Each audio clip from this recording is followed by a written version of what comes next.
সঙ্গদোষে লোহাভাসী আমরা সবাই জানি। শুধুই স্বপ্ন না দেখে স্বপ্ন বাস্তবায়নের জোয়ারে যদি নিজেকে ভাসাতে চান, তবে আপনাকে অবশ্যই এই সঙ্গদোষ থেকে নিজেকে মুক্ত করে নিজেকে একা করে নিতে হবে।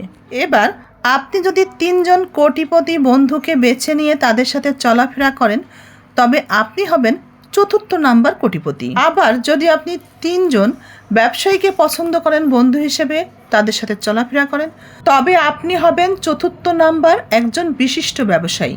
আর যদি আপনি 3 জন চোরের সাথে চলাফেরা করেন, তবে 4র্থ নাম্বার চোরটা আপনি হবেন। আরও যদি বুদ্ধি খাটিয়ে আপনি 3 জন বেকারের সাথে বন্ধুত্ব করেন, তবে 4র্থ নাম্বার বেকারটা আপনি হবেন।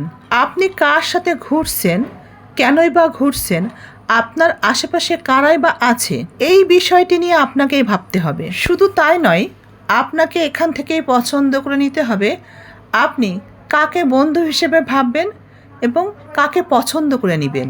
আপনাকেই পছন্দ করে নিতে হবে আসলে আপনি কার সাথে চলবেন।